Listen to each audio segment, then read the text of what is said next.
నమస్కారం, Jyotiba TV news కి స్వాగతం. హెడ్లైన్ చూద్దాం.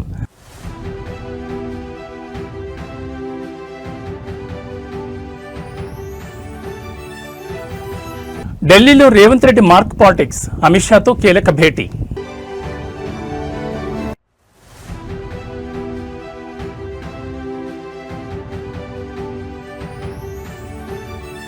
నేటితో అనర్హత పిటిషన్ల విచారణకు ముగింపు, స్పీకర్ నిర్ణయంపై ఉత్కంఠ.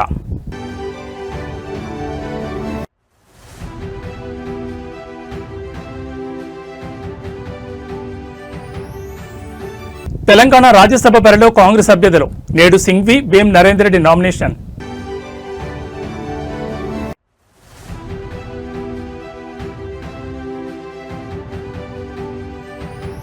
ఏపీ హైకోర్టు ఆదేశాలతో విచారణకు హాజరైన సునీల్ నాయక్, గుంటూరులోని సిసిఎస్ పోలీస్ స్టేషన్లో కొనసాగుతున్న విచారణ.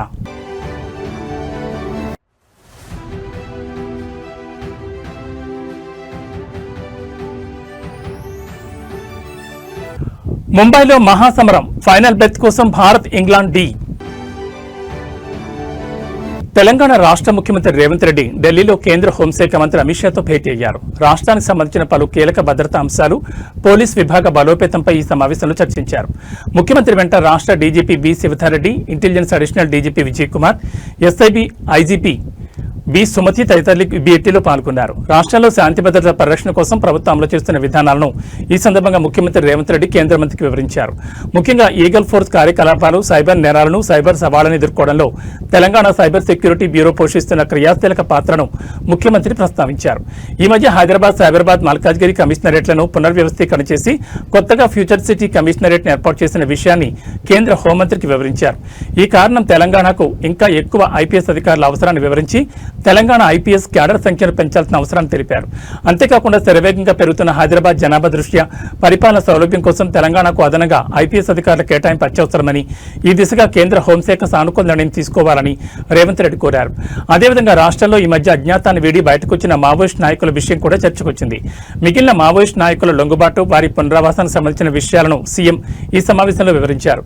గత 2 సంవత్సరాల కాలంలో రాష్ట్రంలో గణనీయమైన మార్పులు వచ్చాయని, మొత్తం 591 మంది మావోయిస్టులు తెలంగాణ రాష్ట్రంలో ఆయుధాలను వీడి జనజీవన స్రవంతిలో కలిసిన విషయాన్ని కేంద్ర మంత్రి దృష్టికి తీసుకెళ్లారు.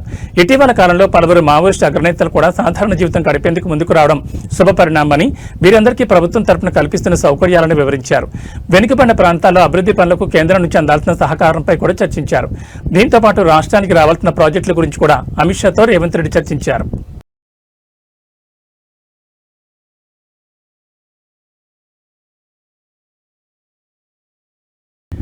నేటితో బీఆర్ఎస్ ఎమ్మెల్యేల అనర్హత పిటిషన్ విచారణ ముగియనుంది. గత కొంతకాలంగా స్పీకర్ గడ్డం ప్రసాదరావు అనర్హత పిటిషన్ ఆరోపణలున్న ఎమ్మెల్యేలను విచారిస్తున్నారు.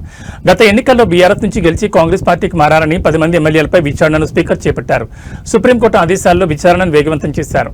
ఇప్పటికే 8 మందికి స్పీకర్ గడ్డం ప్రసాదరావు క్లీన్ చిట్ ఇచ్చారు. నేడు కడియం శ్రీహరి, దానం నాగేందర్ పిటిషన్లను స్పీకర్ విచారించనున్నారు.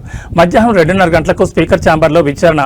మొదటగా కడియం శ్రీహరి పిటిషన్పై విచారించనున్న స్పీకర్, అనంతరం దానం నాగేందర్ పిటిషన్పై విచారణ చేపట్టనున్నారు. ఈ ఇద్దరు పిటిషన్లపై విచారణ ముగిసిన తర్వాత స్పీకర్ తీర్పును వెలువరించనున్నారు.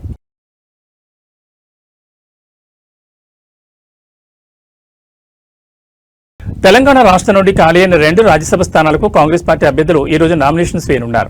కాంగ్రెస్ పార్టీ నుంచి రాజ్యసభ అభ్యర్థులుగా అభిషేక్ మను సింఘ్వి, వేం నరేందర్ రెడ్డిలను అధిష్టానం ప్రకటించింది. ఈ రోజు వీళ్ళిద్దరూ తమ నామినేషన్ దాఖలు చేయనున్నారు. హైదరాబాద్లోని అసెంబ్లీ ప్రాంగణంలో ఉన్న రిటర్నింగ్ అధికారి కార్యాలయంలో ఉదయం 10:30 గంటలకు వీరు అధికారికంగా నామినేషన్ పత్రాలు సమర్పించనున్నారు. ఈ కార్యక్రమంలో ముఖ్యమంత్రి రేవంత్ రెడ్డితో పాటు పీసీసీ అధ్యక్షుడు మహేష్ కుమార్ గౌడ్, ఏఐసీసీ పరిశీలకురాలు మీనాక్షి నటరాజన్ ప్రత్యేకంగా పాల్గొనున్నారు.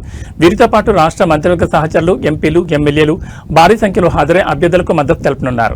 ముగియనున్న గడువు ఈ రోజు మధ్యాహ్నం 3 గంటలతో రాజ్యసభ ఎన్నికలకు నామినేషన్ల గడువు ముగియనుంది. ఎన్నికల షెడ్యూల్ ప్రకారం ఈ నెల 16న రాజ్యసభ స్థానాలకు పోలింగ్ జరగనుంది. ఉదయం 9 గంటల నుంచి సాయంత్రం 4 గంటల వరకు శాసనసభ సభ్యులు తమ ఓటు హక్కును వినియోగించుకుంటారు. పోలింగ్ ముగిసిన వెంటనే సాయంత్రం 4 గంటల నుండి ఓట్ల లెక్కింపు చేపట్టి అదే రోజు ఫలితాలు వెల్లడిస్తారు. कांग्रेस पार्टी के अध्यक्ष का, पूर्व अध्यक्ष का, मुख्यमंत्री का, पूरे मंत्रिमंडल का, प्रदेश अध्यक्ष का और हर एमएलए जो मेरे सहयोगी हैं उनको मैं नमस्कार करता हूँ। आशा और विश्वास है कि जो हम लोग तेलंगाना में कर रहे हैं अलग अलग इनिशिएटिव में और इसको मैं डिफेंड भी कर रहा हूँ उच्चतम न्यायालय में, उससे जनहित का फायदा होगा, बढ़ावा होगा। बहुत बहुत धन्यवाद। अभी देखिए आप बता नहीं सकते, बताएंगे आप।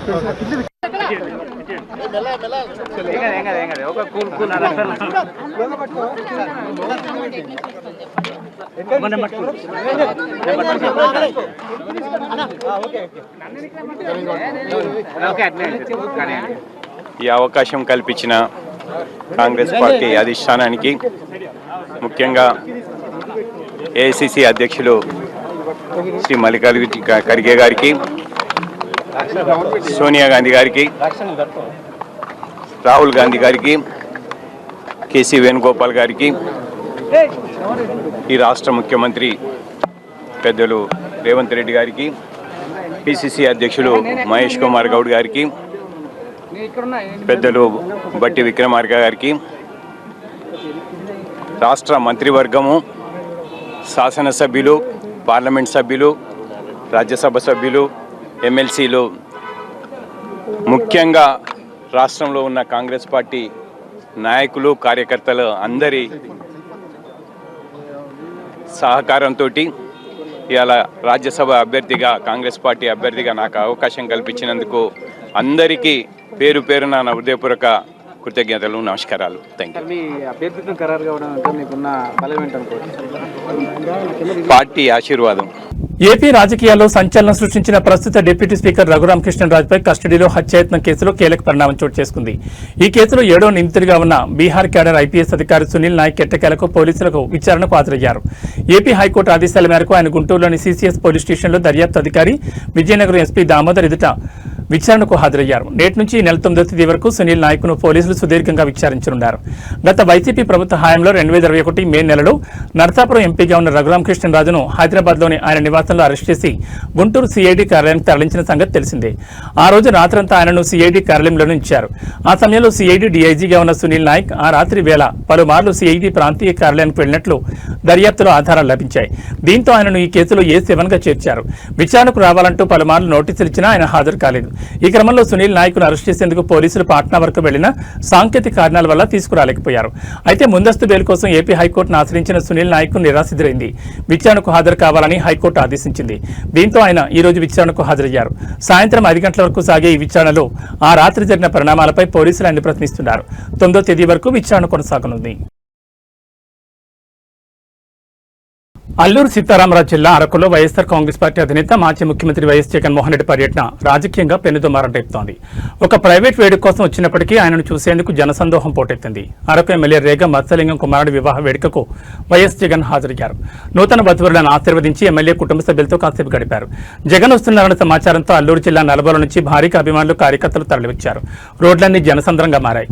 హెలిప్యాడ్ నుండి వేదిక వరకు జగన్ ప్రయాణించిన పొడవునా ప్రజలు పూలవర్షం కురిపించారు. జై జగన్, మా నమ్మకం నువ్వే జగన్ అంటూ నినాదాలతో అరకులోయ మారుమోగింది.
ఆంధ్రప్రదేశ్ శాసనమండలిలో గత 2 రోజులుగా వాడివేడిగా చర్చ జరుగుతోంది. ఏపీ బడ్జెట్ సమావేశాల్లో భాగంగా మండలి సమావేశాలు కొనసాగుతుండగా తిరుమల లడ్డు వ్యవహారంపై చర్చకు పట్టుబట్టారు.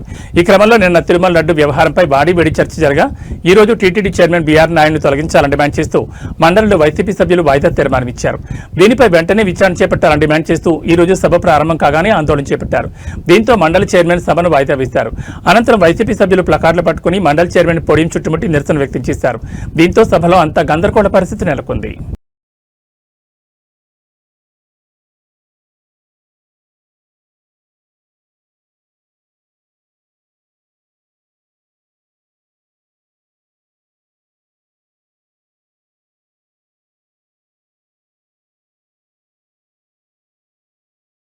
ముఖ్యమంత్రి పదవి నుంచి తప్పుకున్నట్లు బీహార్ సీఎం నితీష్ కుమార్ అధికారిక ప్రకటన చేశారు. గత కొన్ని రోజులుగా ఆయన రాజ్యసభకు వెళ్తారనే ప్రచారం ఉంది. తాజాగా గురువారం ఆయన ఈ ప్రచారం నిజమని నిర్ధారించారు.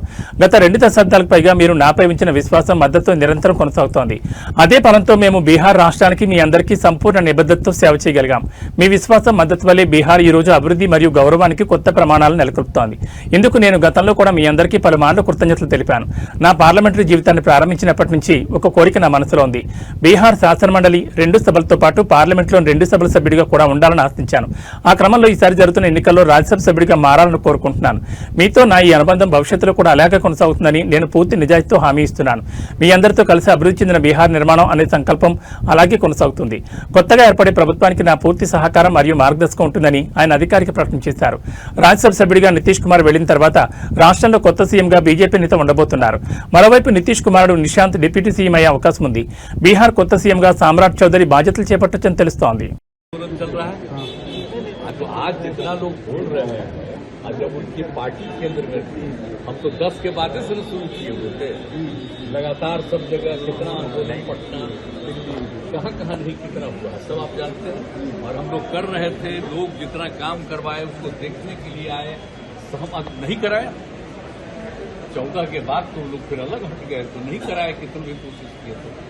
लेकिन हम इसके लिए लगातार बोलते रहे और इन लोगों को भी हमने कहा। तो अब एक बात हो रहा था, विशेष राज्य का दर्जा पहले से खत्म हो गया है।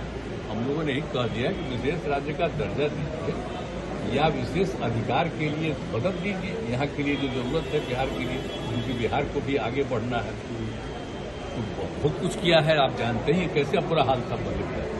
जब हम लोग 5 से शुरू किए हैं, नवंबर 5 में, तो जो इतना काम करते हुए अब जहाँ देखिए ना कितना जगह पर जाने का रास्ता बना है, कितना ज्यादा स्कूल बना है, कितना एक नए चीजों का निर्माण हुआ है। अब पटना का ही देखिए ना, शाम के बाद कोई बाहर निकलने के लिए जाता था, आज भी घोषणा हुआ उसे आप खुश हैं ना? सुनिए ना, सब कुछ किया गया। तो हम लोगों ने शुरू से कह दिया था ये या बिहार को विशेष तौर पर मदद करिए इसके लिए। अब उसी में उन लोगों ने कई चीजों का मदद करने का घोषणा कर दिया। तो आप संतुष्ट हैं? कहना था कि भाई असल चीज है कि हम लोगों को जो हम लोग इतना काम कर रहे हैं, तो उसमें अगर केंद्र से बहुत सारे चीजों में और ज्यादा अतिरिक्त मदद मिलेगा तो फायदा होगा। ये तो हो ही रहा है, इसलिए बिना मतलब का लोग विशेष राज्य का दर्जा जो मांग रहे थे, राज्य का दर्जा का मांग अब खत्म होगा या आगे कंटिन्यू करेगा? हम लोग विशेष राज्य का दर्जा कह रहे थे। और अगर विशेष राज्य का दर्जा बहुत लोगों का था कि पहले से बंद कर दिया गया है इसलिए, तो उसके चलते एक सहायता के लिए बिहार के विकास के लिए मदद होना चाहिए बिहार को। तो वो तो करना शुरू कर दिया। आप खुश हैं? अरे हाँ भाई, हम तो ये दोनों चीज कह ही दिए थे, तो एक चीज का तो शुरू हो गया। రాజమండ్రిలో కల్తీ పాల వల్ల మంచాన పడ్డ వాళ్ళు ఇంకా కోలుకోవడం లేదు. రోజుకొకరుగా చనిపోతూ ఉండడం అక్కడి ప్రజలను ఆందోళన కలిగిస్తోంది. ఇంతవరకు 8 మంది చనిపోగా మరో 9 మంది పరిస్థితి విషమంగా ఉంది. మరో 4 డయాలసిస్ నిర్వహిస్తున్నారు. రాజమండ్రిలో కల్తీ పాల ఘటన వెలుగు చూసి 10 రోజులైంది. కానీ ఇప్పటికీ ఆ ప్రకంపనలు కొనసాగుతూనే ఉన్నాయి. మరోవైపు బాధితుల పరిస్థితి అంతకంతకు దిగజారుతోంది. ఇప్పటికీ పలువురు వెంటిలేటర్పైనే ఉండడం ఆందోళన కలిగిస్తోంది. బాధితుల ఆరోగ్యం కాస్తైనా మెరుగైన సూచనలు లేకపోగా ఒక్కొక్కరుగా చనిపోతూ ఉండడం ఆందోళన కలిగిస్తోంది. మృతుల సంఖ్య 7కు చేరింది. మరో 9 మందిని వెంటిలేటర్పై ఉంచి చికిత్స అందిస్తున్నారు. 4 పేషెంట్లకు డయాలసిస్ నిర్వహిస్తున్నారు. కల్తీపాలు ఘటనకు సంబంధించి ఇంతవరకు ఫోరెన్సిక్ ల్యాబ్ నివేదిక రాలేదు. దీంతో పాల వల్లే విష ప్రభావం పడిందని భావిస్తున్న అసలు కారణాలు ఇంకా తెలియరావడం లేదు. అయితే ఎఫ్ఎస్ఎల్ రిపోర్టు అందడానికి 5 నుంచి 7 రోజులు పడుతుందని అంటున్నారు.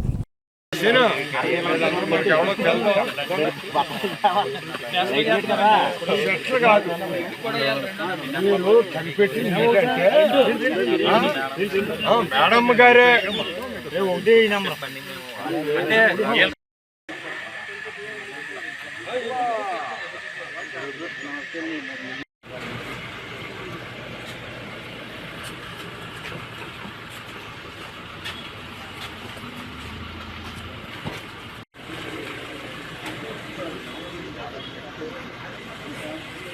పొట్ట చేత పట్టుకుని పొరుగు రాష్ట్రానికి కూలి పనులకు వెళ్లిన అతను కోట్లకు పడగలెత్తాడు. ఎన్నికల్లో పోటీ చేసే స్థాయికి ఎదిగాడు. ఓ మాఫియా డాన్కు బినామీగా వ్యవహరించాడు అనే ఆరోపణలు సైతం ఎదుర్కొన్నాడు. అయితే అపార్ట్మెంట్ల నిర్మాణం పేరుతో జనానికి కుచ్చుటోపి పెట్టి ఊచలు లెక్కిస్తున్నాడు. ఇంతకీ ఎవరతను? కోట్ల రూపాయల ఆస్తులకు ఎలా పడగలెత్తాడు? ఇప్పుడు చేతులు ఎత్తేసే పరిస్థితులు ఎందుకు వచ్చాయి? తాకట్లో ఉన్న బంగారాన్ని విడిపించి ఆ రోజున మార్కెట్ ధర కట్టి మిగిలిన డబ్బును మీకు అందిస్తుంది. కొమ్మూరి కోల్ హైదరాబాద్ లో మరో రియల్ ఎస్టేట్ మొత్తం వెలుగులోకి వచ్చింది. అపార్ట్మెంట్ల నిర్మాణం పేరుతో 100 కోట్ల రూపాయలు కుచ్చుటోపి పెట్టింది త్రిపుర కన్స్ట్రక్షన్స్. దీంతో ఆ సంస్థ మేనేజింగ్ డైరెక్టర్ పసుపురెడ్డి సుధాకర్ అతని భార్యను అరెస్ట్ చేశారు పోలీసులు.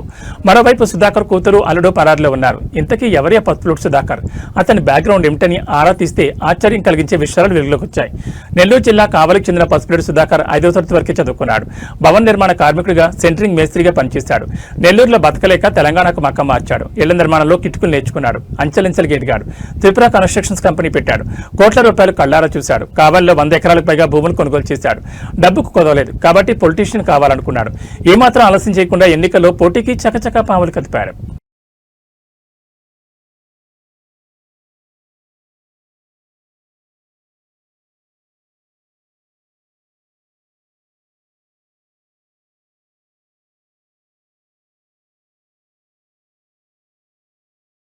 రేషన్ కార్డు లబ్ధిదారులకు కేంద్ర ప్రభుత్వం గుడ్ న్యూస్ చెప్పింది. రానున్న వేసవిలో ఎండల తీవ్రత కారణంగా పేద ప్రజలు ప్రతి నెల రేషన్ దుకాణాల వద్ద గంటల తరబడి ఎదురు చూస్తూ ఇబ్బందులు పడకుండా కీలక నిర్ణయం తీసుకుంది.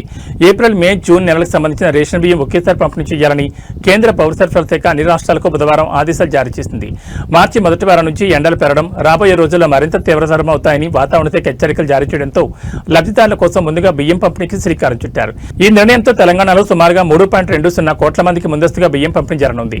కేంద్రం ఆదేశాల మేరకు 3 నెలల కోటా కింద ఒకేసారి పంపిణీ చేస్తే ఒక వ్యక్తికి 18 కిలోల బియ్యం అందించాలి. ఒక కుటుంబంలో 4 ఉంటే మొత్తంగా 72 కిలోలు పంపిణీ చేయాల్సి ఉంటుంది.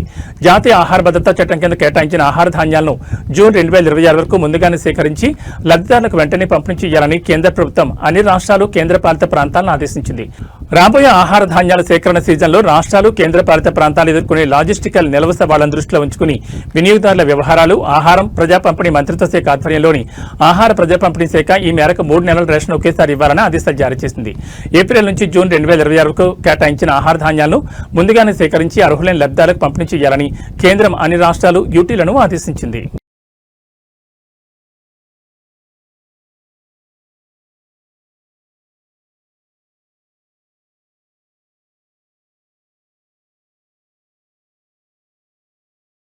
హిస్సార్ నుంచి సికింద్రాబాద్ కు ప్రయాణికులతో వెళ్తున్న హిస్సార్ ఎక్స్ప్రెస్ ట్రైన్ కు త్రుటిలో పెను ప్రమాదం తప్పింది. రైలు ఇంజిన్ చక్రం ఒక్కసారిగా విరిగిపోవడంతో లోకో పైలట్ అప్రమత్తమై రైలు నిలిపివేశారు. దీంతో వందలాది మంది ప్రయాణికులు ప్రాణాపాయ నుంచి తప్పించుకున్నారు. రైల్వే అధికారులు తెలిపిన వివరాల ప్రకారం హైదరాబాద్ వైపు వెళ్తున్న హిస్సార్ ఎక్స్ప్రెస్ హనుమకొండ జిల్లా ఉప్పల్ రైల్వే స్టేషన్ సమీపంలోని మడిపల్లి గేట్ వద్దకు రాగానే సాంకేతిక లోపం తలెత్తింది. ఇంజిన్ చక్రం విరిగిపోవడానికి గమనించిన రైల్వే సిబ్బంది వెంటనే రైలును అక్కడ నిలిపివేశారు. ఫలితంగా సుమారు 4 గంటల పాటు రైలు ట్రాక్ పైన ఉండిపోయింది. నిర్మానుష్య ప్రదేశంలో ట్రైన్ నిలిచిపోవడంతో ప్రయాణికులు తీవ్ర ఇబ్బందులు ఎదుర్కొన్నారు. సమాచారం అందుకున్న రైల్వే సాంకేతిక నిపుణులు ఘటనా స్థలాన్ని చేరుకుని ప్రాథమిక మరమ్మతులు చేపట్టారు. అనంతరం కాజీపేట నుంచి మరో ఇంజిన్ రప్పించి దాని సహాయంతో రైలును నెమ్మదిగా ఉప్పల్ రైల్వే స్టేషన్ తరలించారు. అక్కడి నుంచి ప్రయాణికులను గమ్యస్థానాలకు చేర్చేలా ఏర్పాట్లు చేశారు. ఇక రైలు ఇంజిన్ చక్రం విరిగిపోవడంపై రైల్వే ఉన్నతాధికారులు విచారణకు ఆదేశించారు. పట్టాల నాణ్యత లోపం, ఇంజిన్ మెయింటెనెన్స్ లోపం వల్ల ప్రమాదం జరిగిందా అనే కోణంలో దర్యాప్తు చేపడుతున్నారు.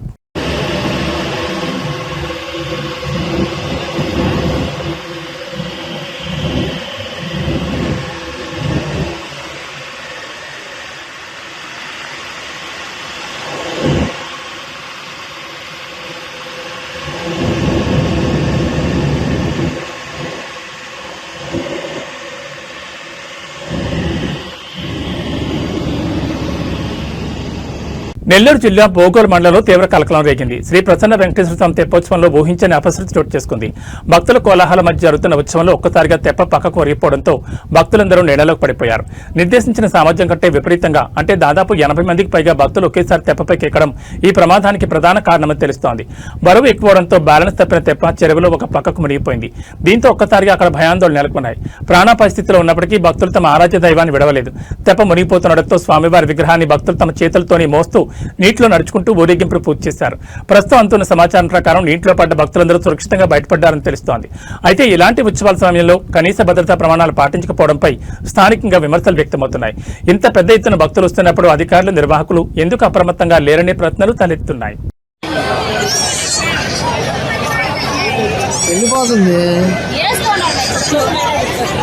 అయ్యా మునిగిపోయింది బా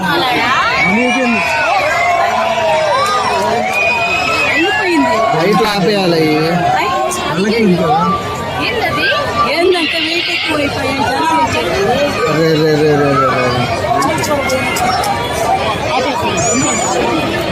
అయ్యా మునిగిపోయిందయ్యా. ఒరే ఒరే ఒరే ఒరే ఒరే ఒరే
దిగేసినారు కదా అందరూ.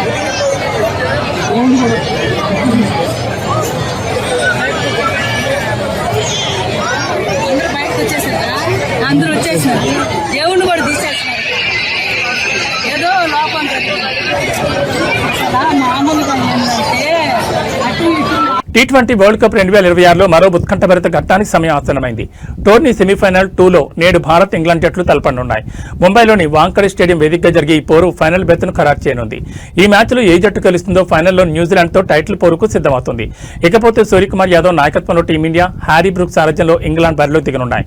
వరుసగా మూడో T20 వరల్డ్ కప్ సెమీఫైనల్లో ఈ రెండు జట్లు తలపడడం విశేషం. గడిచిన 2 వరల్డ్ కప్లలో 2022లో ఇంగ్లాండ్ భారత్ను ఓడించి ఫైనల్ చేరగా 2024లో గయానాలో దానికి భారత్ ప్రతీకారం తీర్చుకుని ఫైనల్ చేయి కప్పును సొంతం చేసుకుంది. ఇకపోతే ఈ మ్యాచ్లో వాతావరణం కూడా కీలక పాత్ర పోషించనుంది. ఒకవేళ వర్షం అడ్డంకిగా నిలిచి మ్యాచ్ నిలిచిపోతే రిజర్వ్ డేను కేటాయించారు. ఇందుకోసం గురువారం నాడు అదనంగా 90 నిమిషాలు, శుక్రవారం 120 నిమిషాలు అదనపు సమయం ఉంది. కనీసం 5 ఓవర్ల మ్యాచ్ జరిగేలా నిర్వాహకులు ఏర్పాట్లు చేయనున్నారు. ఒకవేళ మ్యాచ్ పూర్తిగా రద్దయితే సూపర్ 8 పాయింట్ల పట్టిక ఆధారంగా ఫలితం నిర్ణయిస్తారు. ఆ పరిస్థితిలో సూపర్ 8 గ్రూప్ 2లో అగ్రస్థానంలో నిలిచిన ఇంగ్లాండ్ ఫైనల్కు అర్హత సాధించి న్యూజిలాండ్తో తలపడుతుంది. భారత్ సూపర్ 8 గ్రూప్ 1లో 2వ స్థానంలో నిలిచింది కాబట్టి భారత్ టోర్నీ నుండి నిష్క్రమించాల్సి ఉంటుంది. అయితే నేడు ముంబైలో వర్షం పడే అవకాశాలు ఏమాత్రం లేవు. దీంతో పూర్తి మ్యాచ్ జరిగే అవకాశాలున్నాయి. పిచ్ విషయానికి వస్తే ఈ టోర్నీలో ఈ గ్రౌండ్లో ఇప్పటికే 2 మ్యాచ్లు జరిగాయి. ఒక మ్యాచ్లో వెస్టిండీస్ 196 పరుగులు కాపాడుకోగా మరో మ్యాచ్లో ఇటలీ 123 పరుగులకు నేపాల్ను ఆల్అౌట్ చేసి 10 వికెట్ల తేడాతో విజయం సాధించింది. బ్యాటింగ్ అనుకూలమైన ఈ పిచ్పై మరో హై స్కోరింగ్ థ్రిల్లర్ చూడొచ్చని అభిమానులు ఆశిస్తున్నారు. మొత్తంగా ఫైనల్లో న్యూజిలాండ్తో తలపడే జట్టు ఏదో నేడు తేలనుంది. న్యూస్ ముగించే ముందు హెడ్లైన్స్ మరోసారి.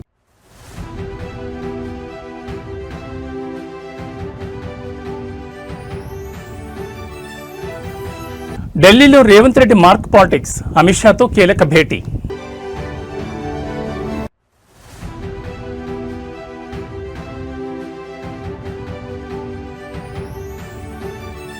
నేటితో అనర్హత పిటిషన్ల విచారణకు ముగింపు, స్పీకర్ నిర్ణయంపై ఉత్కంఠ.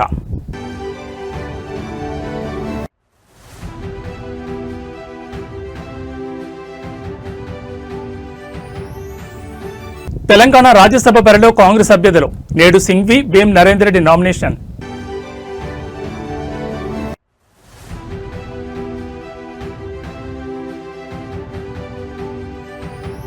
ఏపీ హైకోర్టు ఆదేశాలతో విచారణకు హాజరైన సునీల్ నాయక్. గుంటూరులోని సీసీఎస్ పోలీస్ స్టేషన్లో కొనసాగుతున్న విచారణ. ఏబీ బులెటిన్ విశేషాలు. నమస్కారం.